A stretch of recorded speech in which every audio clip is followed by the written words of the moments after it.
नमस्कार, आप सुन रहे हैं गूंज 90.8 FM, आपकी अपनी आवाज। मैं हूं आपके साथ, आपकी अपनी आरजे कल्पना। शो है एक मुलाकात में हर बार लेकर आते हैं हम खास मेहमान, और आज के हमारे खास मेहमान हैं IPS सोजावल जग्गा सर, एडिशनल SP ग्वालियर। सब बहुत बहुत स्वागत है आपका गूंज में।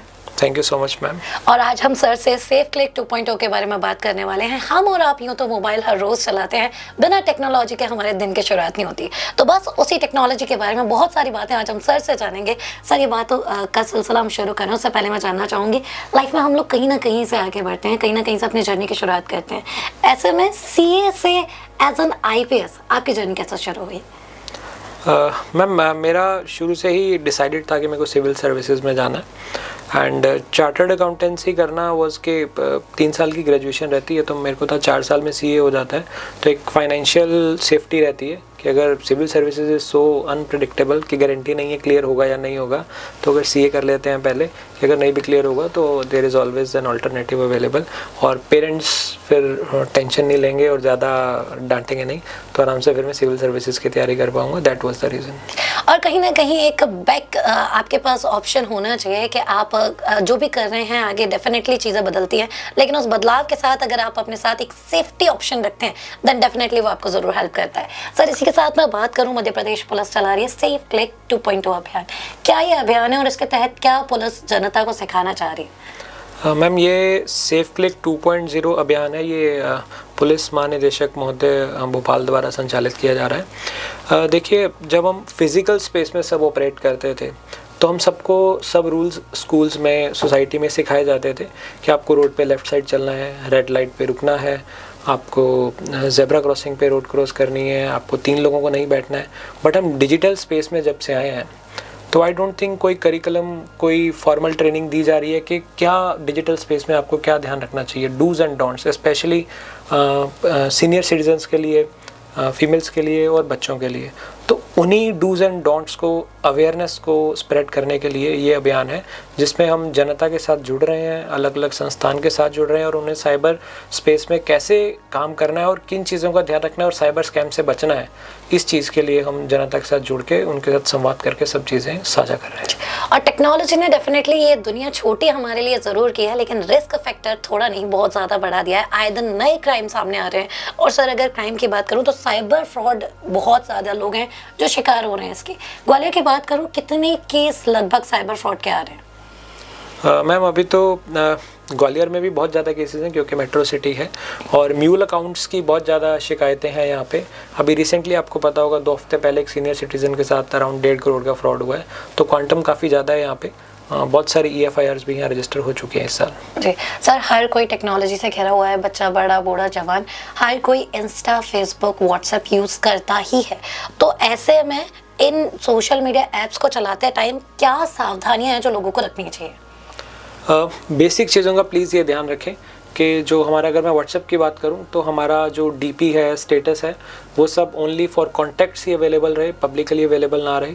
2 फैक्टर ऑथेंटिकेशन होता है व्हाट्सएप पे, वो एक्टिव रहे और ऑटो डाउनलोड ऑन ना रखें, क्योंकि अदरवाइज़ कोई भी अगर आपको कोई APK फाइल भेज रहा है, कोई वायरस वाला फाइल भेज रहा है, कोई फ़ोटो भेज रहे हैं, अगर आपका ऑटो डाउनलोड ऑन है तो ऑटोमेटिकली आपके फ़ोन में वो डाउनलोड हो जाएगा और उससे आपका फ़ोन इन्फेक्ट हो सकता है। प्लस यूज़ करें कि आप पब्लिक वाईफाई पे अवॉइड करें अपने पर्सनल सोशल मीडिया अकाउंट्स या फाइनेंशियल अकाउंट्स एक्सेस करना। जी, और आज के टाइम में आपको बहुत सारी जानकारी याद रखने की ज़रूरत नहीं है। गूगल ने एक क्लिक की सुविधा आपको दी है, लेकिन वही एक क्लिक कब आपके अकाउंट से सारे पैसे निकाल लेता है आपको भी नहीं पता चलता है। गूगल पर जब भी हम सर कुछ टाइप करते हैं तो कोई भी नंबर हमारे सामने शो होता है। अगर हमने कोई वेबसाइट के बारे में सर्च की तो कैसे उस नंबर को वेरीफाई करें कि वो नंबर सही है, ऑथेंटिक है या नहीं? जो भी नंबर हम सर्च कर रहे हैं वो फॉर्मल वेबसाइट से निकालें। ये नहीं कि लेट से अगर हमें आज ओला का कस्टमर केयर नंबर चाहिए तो हम जनरली गूगल पे टाइप कर देते हैं ओला कस्टमर केयर नंबर, बट उसके बाद जो भी ऑप्शंस आती हैं वो सोशल मीडिया इंजीनियरिंग के तहत अपना एल्गोरिदम्स पे मैनेज करके कई बार फ्रॉडस्टर्स अपना नंबर डाल देते हैं जो सबसे ऊपर रिजल्ट शो होता है। तो we have to be very careful कि हम जिस सर्च रिजल्ट पे क्लिक कर रहे हैं क्या वो एक्चुअली उसी कंपनी की वेबसाइट है या उससे मिलती जुलती या फिर कोई और वेबसाइट है। इस चीज़ का ध्यान रखें। और कस्टमर केयर पे बात करते हुए अगर आपको लगता है कुछ फिशी है, कुछ आपकी पर्सनल डिटेल्स मांगी जा रही हैं, कुछ अनसॉलिसिटेड आपको OTP भेजे जा रहे हैं या लिंक भेजा जा रहा है, तो डेफिनेटली वो फ्रॉड है जी। और सोशल मीडिया पर अगर आपको कोई भी नई चीज़ देखी, आप तुरंत क्लिक करते हैं उसे खरीदने के लिए। ऑनलाइन शॉपिंग का ज़माना है और हम टाइम वेस्ट नहीं करना चाहते बाहर कहीं भी जाकर शॉपिंग करने में। तो सर ऐसे मैं जानना चाहूँगी, फीमेल जो है सबसे ज़्यादा ऑनलाइन शॉपिंग करती हैं, ऐसे में वो किस तरह से साइबर फ्रॉड का शिकार हो सकती हैं? मल्टीपल चीज़ें इसमें ध्यान रख सकते हैं हम। पहली बात तो too good to be true, अगर आपको कोई चीज़ मिल रही है, लेट्स से कि कोई गैस का बैग है, वो नॉर्मल मार्केट में 10,000 का उसका प्राइस है, अगर आपको कोई वेबसाइट 2,000 3,000 में वो ऑफ़र कर रही है तो डजेंट मेक सेंस, लार्जली वो फ्रॉड ही होगा।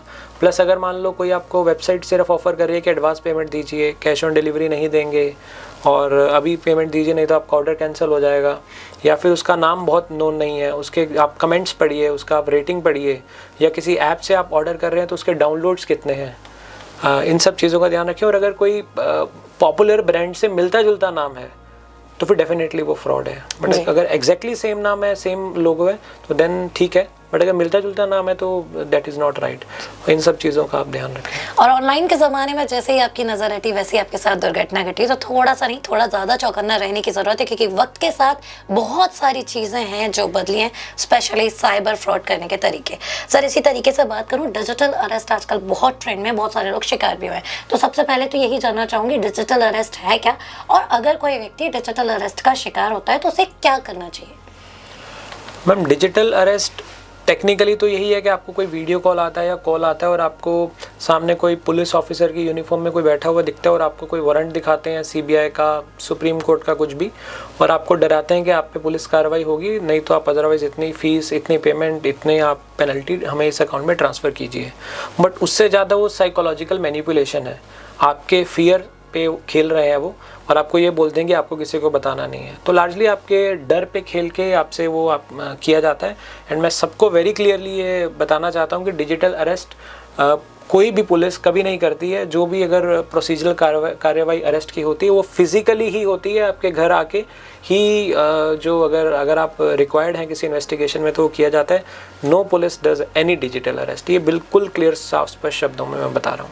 और जैसे कि सर ने कहा कि कोई भी पुलिस आपको डिजिटली अरेस्ट नहीं कर सकती, और इसी छोटी सी बात को हमें हमारे दिमाग में बिठाना है जैसे आपके साथ डिजिटल अरेस्ट जैसा कोई भी फ्रॉड ना हो। सर इसी के साथ अगर मैं बात करूं, बेरोजगारी बहुत है अभी हम बात करें तो, और उसी के तहत लॉटरी और जॉब ऑफर के बहुत सारे स्कैम जो हैं लोगों के साथ होते हैं।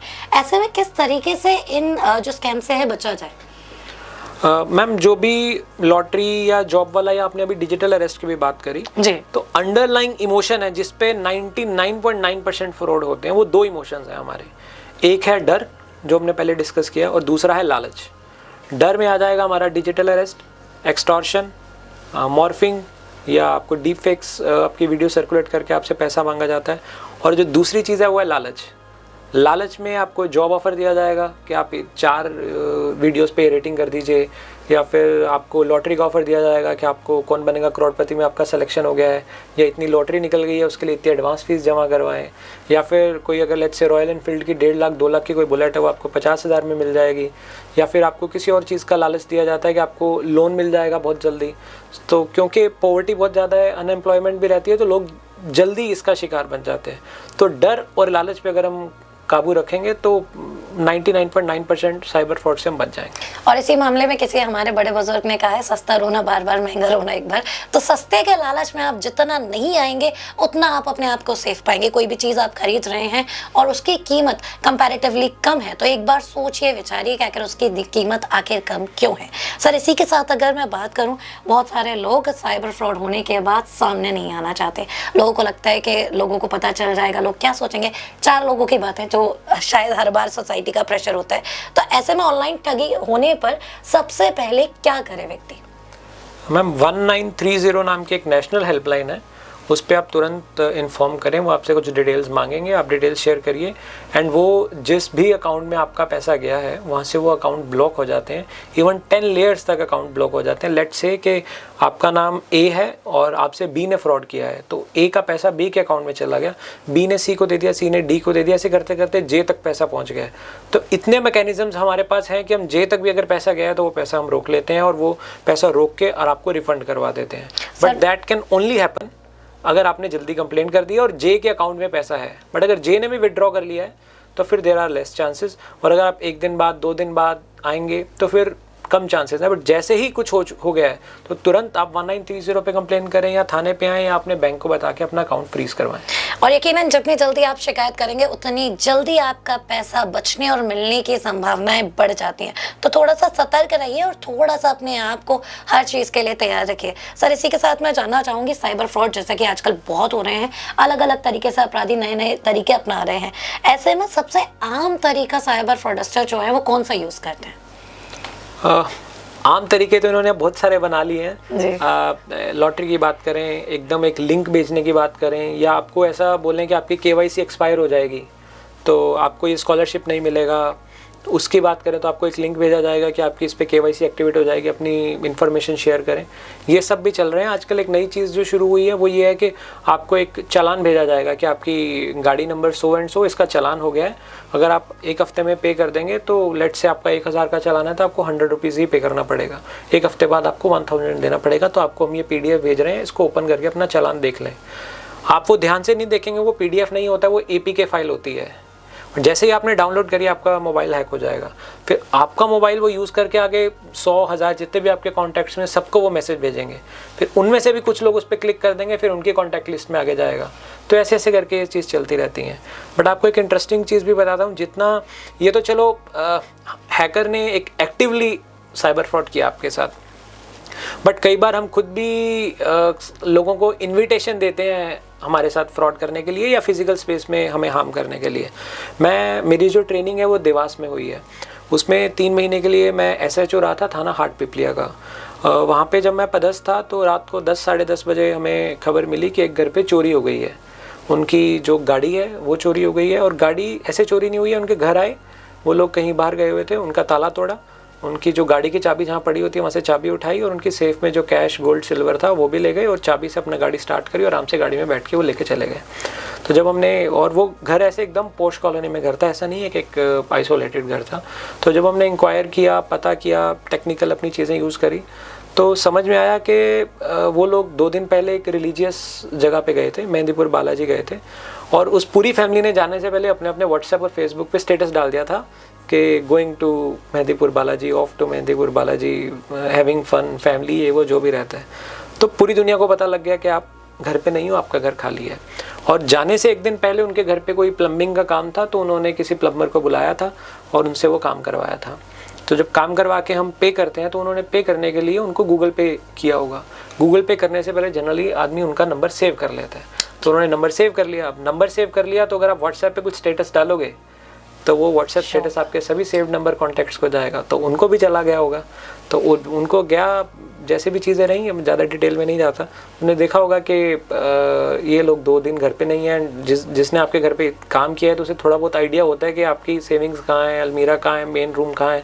2 दिन कोई घर पे नहीं है, आसपास कौन रहता है, गाड़ी कहाँ है, गाड़ी की चाबी कहाँ है, एंड उन्होंने उसको यूज़ किया और वो सब चीज़ ले गए। तो ये ओवर शेयरिंग नहीं करें, बिल्कुल भी अपनी पर्सनल इन्फॉर्मेशन शेयर ना करें और अपनी प्रोफाइल प्राइवेट रखें। That is what we can do. और ये ग्वालियर वाले इस केस से थोड़ा सा ज़्यादा रिलेट कर पाएंगे, क्योंकि कुछ ही दिनों पहले ग्वालियर के एक इन्फ्लुएंसर के साथ, जो कि भिंड की एक इन्फ्लुएंसर थी, उनके साथ भी सेम घटना हुई थी, जिसमें पुलिस ने यही समझाइश दी थी कि आप जितना हो सके अपनी चीज़ें प्राइवेट रखें। अगर आप कहीं जा रहे हैं या कहीं पर भी आप गोल्ड वगैरह भी रख रहे हैं तो उसे प्राइवेट रखें। तो सोशल मीडिया पर शो ऑफ करना आपको कई बार भारी पड़ जाता है, और यही पुलिस हमें लगातार समझा रही है। धैर्य की बात है, इस भागती दौड़ती जिंदगी में थोड़ा सा धैर्य, थोड़ा सा पेशेंस रखिए, क्योंकि यही आपको साइबर फ्रॉड से बचा सकते हैं। लास्ट नॉट द लीस्ट, आपसे एक और सवाल जानना चाहूंगी। लगातार बढ़ते साइबर फ्रॉड को रोकने के लिए और लोगों में जागरूकता लाने के लिए ग्वालियर पुलिस, मध्य प्रदेश पुलिस क्या प्रयास कर रही है? मैम, सबसे पहली चीज़ तो यही है, सेफ क्लिक 2.0, जैसे अभी मैंने आपसे चर्चा किया। इसके अलावा इसी के बीच में हम हर स्कूल्स में जाके, कॉलेजेस में जाके, ओल्ड एज होम्स में जाके और अलग अलग बैंक्स के साथ सेमिनार करके अपने सोशल मीडिया माध्यम के थ्रू लोगों को इन्फॉर्मेशन दे रहे हैं कि क्या क्या चीज़ों का ध्यान रखना चाहिए। उसके अलावा अगर कुछ ना कुछ फ्रॉड हो ही जाता है तो उसके बाद 1930 साइबर हेल्पलाइन है, उसके बाद हम आप E0 FIR कर सकते हैं। और FIR के बाद हम बहुत सारे केसेस में वी हैव बीन सक्सेसफुल कि हम उनका अकाउंट होल्ड करवा पाएँ, रिफ़ंड करवा पाएँ और उसके बाद उनको जो एक्यूज़ हैं उन्हें अरेस्ट भी कर पाएँ। बट इसमें मैं आप लोगों को ये भी बताना चाहूँगा कि इन मैनी केसेस क्या होता है कि जो इंडिया का पैसा है साइबर फ्रॉडस्टर यूज़ कर करके अल्टीमेटली वो साइबर फ्रॉडस्टर चाइना में, पाकिस्तान में, लाओस, कंबोडिया वहाँ बैठे हैं और मतलब 2025 में इंडियंस लॉस्ट 24,000 करोड़, मतलब 24,000 करोड़ इंडिया का पैसा साइबर फ्रॉड में ख़त्म हुआ है। और आप सोचिए कि अपना ही पैसा हमारी ही बेवकूफ़ी से हमारे ही देश के बाहर जाके हमारे देश के खिलाफ टेररिज्म और मनी लॉन्ड्रिंग जैसी एक्टिविटीज़ में यूज़ किया जाता है। तो ये सबसे बड़ा सोचने का विषय है हम सबके लिए कि हम थोड़ा सतर्क रहें, तो वो भी एक तरह की एक हमारी देश सेवा है। जी सर, इसी के साथ हम अपना रैपिड फायर राउंड शुरू करते हैं। OTP कभी शेयर करें या कभी नहीं? कभी नहीं। KYC अपडेट का मैसेज भरोसा करें या पहले वेरीफाई करें? पहले वेरीफाई करें।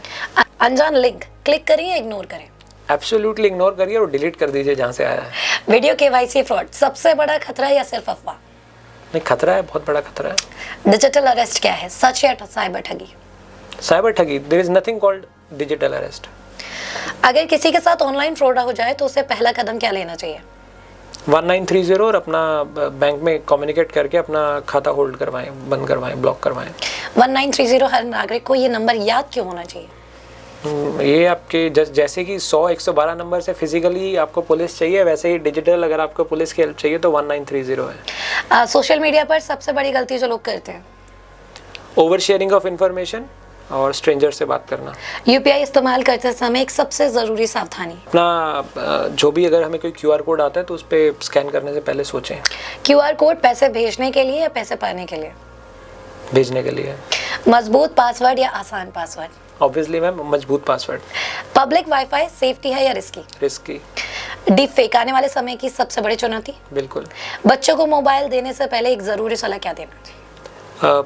पेरेंटल कंट्रोल रखें और जो ऐप्स उनके यूज़ करने लायक है जैसे यूट्यूब किड्स वगैरह है वही का एक्सेस दें, बाकी ऐप्स स्पेसिफिक ऐप्स पे लॉक लगा के रखें। और जब बच्चे ने मोबाइल यूज़ कर लिया उसके बाद एक बार आप हिस्ट्री वगैरह देखेंगे वो क्या देख रहा है, ताकि आप उस चीज़ को रेगुलेट कर पाएँ। एक लाइन में साइबर सुरक्षा का सबसे बड़ा मंत्र? कॉमन सेंस का यूज़ करें, डर और लालच से बचें। आपके अकॉर्डिंग एक शब्द में ग्वालियर? Gwalior is great. और एक आपके टीनेजर्स को सलाह? Enjoy life to the most but within the framework of law and expectations of parents. Thank you so much sir. तो ये था हमारा rapid fire round. Thank you so much sir, आज हमने आपसे बहुत सारी बातें जानी, बहुत सारी बातें की। जाते जाते ग्वालियर को क्या कहना चाहेंगे? कुछ नहीं, अभी मैंने पिछले सप्ताह ही ग्वालियर ज्वाइन किया है, तो आई एम लुकिंग फॉरवर्ड कि ग्वालियर के लोगों से और मैं मिलूं, उनकी प्रॉब्लम्स को समझूं और जितना हो सके सबको निराकरण करें। और पुलिस यहाँ पे अच्छे तरीके से अपना जो लॉ एंड ऑर्डर मेंटेन रखे और अगर कोई भी अपराध होता है तो उसका तुरंत निराकरण करके जो न्यूसेंस एलिमेंट्स हैं, बदमाश लोग हैं, उन पर पूरी नकेल कसी जाए। जी, और 24 घंटे ग्वालियर पुलिस हमारी सेवा में तत्पर है। अगर आपको कहीं भी कोई परेशानी आती है तो याद रखिए आपको एक कदम आगे आना पड़ेगा, बाकी दूसरा कदम पुलिस अपने आप ले लेगी। Thank you so much sir for your precious time. आपका बहुत बहुत धन्यवाद, बहुत बहुत आभार। Thank you so much ma'am. So Gwaliorites, ये था एक मुलाकात में आज का सफर। अगले हफ्ते फिर होगी आपसे मुलाकात एक नए मेहमान के साथ। तब तक आप कहीं मत जाइए, सुनते रहिए मेरी यानी कल्पना के साथ गूंज 90.8 FM, आपकी अपनी आवाज।